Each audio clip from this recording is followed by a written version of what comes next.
Sir प्रतीक्षित बहुप्रतीक्षित निवडणुका होत्या महानगरपालिकेच्या. आता कार्यक्रम तयार झालेला आहे. 15 जानेवारीला मतदान आणि 16 जानेवारीला मतमोजणी होणार. कसं पाहता? राज्य निवडणूक आयोगाने ज्या महानगरपालिकेच्या निवडणुका लावलेल्या आहेत, या निवडणुकीमध्ये भाजपा महायुती आम्ही सोबत लढणार आहोत आणि मला विश्वास आहे की येणाऱ्या महानगरपालिका निवडणुकीमध्ये 29ही महानगरपालिकेमध्ये 51% वर मतं घेऊन 2/3 बहुमताने आम्ही जिंकू असा आम्हाला विश्वास आहे. अजित पवारांची राष्ट्रवादी सोबत असणार का अशी चर्चा? आमची चर्चा प्रत्येक महानगरपालिका वाईज सुरू आहे. महायुतीचे संकेत माननीय अध्यक्ष रवींद्र चव्हाणजींनी दिले आहेत. माननीय मुख्यमंत्री महोदयांनी महायुती होण्याबद्दल बैठक घेतली आहे. त्या जिल्ह्यातले पालकमंत्री हे सुद्धा महायुतीच्या बैठका घेणार आहे आणि महायुती 100% होईल अशी परिस्थिती आहे. अमरावतीमध्ये काय स्थिती आहे? अमरावतीमध्ये सर्व मुलाखती झालेल्या आहे, भाजपच्या स्वबळाची पण तयारी झालेली आहे. अमरावतीची काय स्थिती आहे? सर्वच महानगरपालिकेमध्ये महायुती राहणार आहे, त्यामुळे स्वबळाचा आज तरी विचार नाही. प्रत्येक महानगरपालिकेत महायुती राहणार आहे. राष्ट्रवादीकडनं देखील मुलाखती झालेल्या आहेत. या ठिकाणी पूर्ण जवळपास जेवढ्या जागा आहेत त्यासाठी झालेली सोबळाची तयारी केली. नाही, त्यांचा तो अधिकार आहे सर्व पक्षाचा, पण आमच्याकडनं तर आम्ही महायुतीचाच पुढे जातोय. नगरपंचायत नगर परिषदेमध्ये महायुती होईल असं बोलल्या गेलं, मात्र अनेक ठिकाणी मैत्रीपूर्ण लढत जी आहे ती लढल्या गेली. आताही वेळेपर्यंत असंच बोलल्या गेलं आणि नंतर मैत्रीपूर्ण लढत होईल असं काही बोलताना दिसत नाही. काही ठिकाणी आता ज्या ठिकाणी होतच नसेल 1-2 वार्डामध्ये त्या ठिकाणी ठीक आहे, पण महानगरपालिका निवडणुका मात्र महायुतीमध्ये होतील असं चिन्ह आहे. कारण नगरपालिका फार छोट्या निवडणुका आहेत. 288 नगरपालिका निवडणुकीमध्ये छोटे छोटे वार्ड आहे. एका नगरपालिकेला 35, 30, 28, 17 अशी त्या ठिकाणी कार्यकर्त्याची निवडणूक आहे. महानगरपालिकेत मात्र प्रभाग रचना आहे. प्रभाग रचनेमध्ये मोठे वार्ड असतात. खूप मोठ्या वार्डमध्ये त्या ठिकाणी प्रभागामध्ये जास्त मतदान आहे. त्यामुळं इथली निवडणूक मात्र महायुतीत लढली पाहिजे असे संकेत दिले आहे.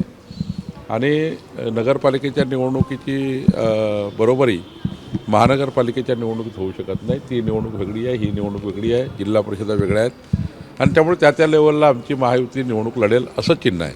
सर तुम्ही म्हणतायत की महायुती होईल, परंतु अमरावतीतलं चित्र जरा वेगळं आहे. राणांना खोडके चालत नाही, खोडकेंना राणा चालत नाही. अशा वेळेस महायुती कशी टिकणार? तर आम्ही आता टेबलवर म्हणजे त्याच्या टेबलवर करावं लागेल. प्रभागवाईज चर्चा करावी लागेल. आजच काही हे म्हणता येणार नाही की एवढ्या सीट, पण प्रभागवाईज आम्ही त्या ठिकाणी बसू महायुतीचे लोक आणि निश्चितपणे मला विश्वास आहे की जेव्हा प्रभागवाईज सीटवाईज बसू तेव्हा मार्ग निघेल असा मला विश्वास आहे. मुंबईमध्ये राज ठाकरे उद्धव ठाकरे एकत्र येतील अशी चर्चा आहे. त्यामुळे महायुती म्हणून आणि इकडे काँग्रेस स्वबळावर राहील मुंबईमध्ये. कसं पाहतात? कोणी काय एकत्र आले किंवा काय झालं याला अर्थ नाही आहे. मुंबईची महाराष्ट्राची जनता ही डबल इंजिन सरकारच्या विकसित धोरणाच्या मागे उभी आहे. माननीय पंतप्रधान नरेंद्र मोदीजी, माननीय देवेंद्र फडणवीसजी यांनी जो विकासाचा संकल्प केला त्या दोन्ही सरकारने, आणि मुंबईच्या प्रत्येक जनतेला असं वाटतं की मुंबईला पुढचं विकसित मुंबई करण्याकरता ट्रिपल इंजिन देशाचं सरकार आहे, राज्याचं सरकार आहे, देवेंद्रजी मुख्यमंत्री आहे, एकनाथजी आहेत, या सर्वांनी मिळून जर मुंबईला महापौर जर महायुतीचा आला तर मोठा लाभ केंद्राच्या राज्याच्या दोन्ही सरकारचा मुंबईला होईल.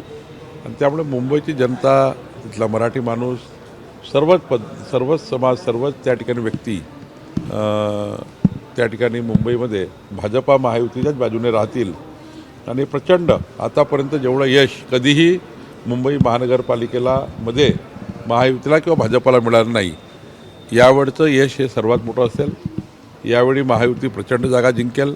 महापौर भाजपा महायुतीचाच होईल आणि कोणत्याही परिस्थितीत एकनाथजी आम्ही सर्व मिळून या ठिकाणी महायुतीमध्ये आम्ही मुंबई, पुणे आणि सर्वच महानगरपालिकेत लढू आणि मला वाटतं की 100% आमचा विजय होईल.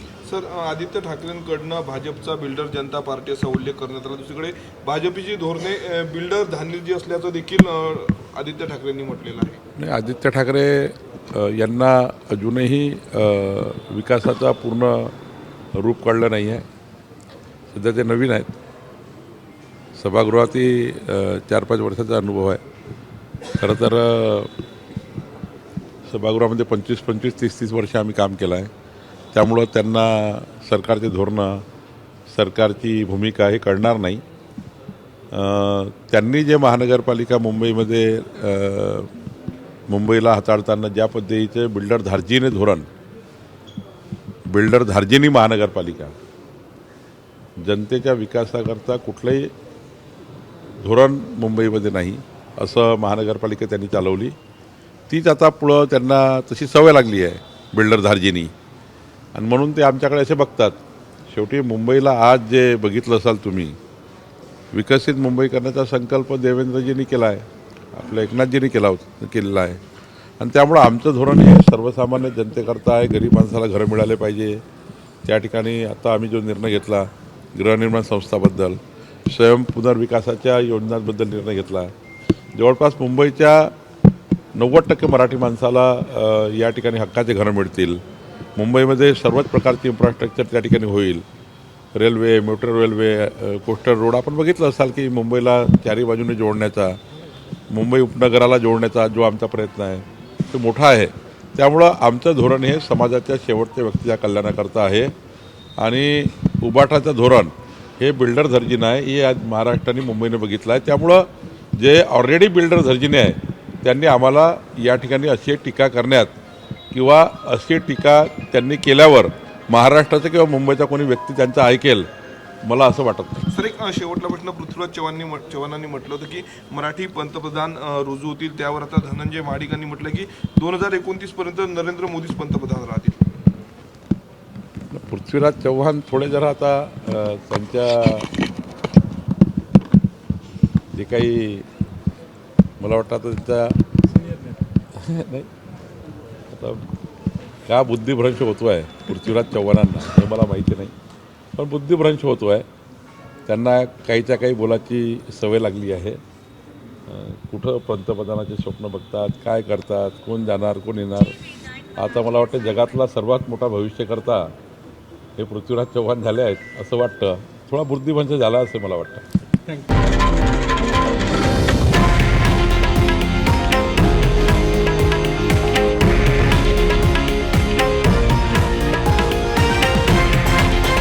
हे आहे देशातील नंबर 1 न्यूज नेटवर्क आणि आपण पाहत आहात TV9 मराठी, एकमेव.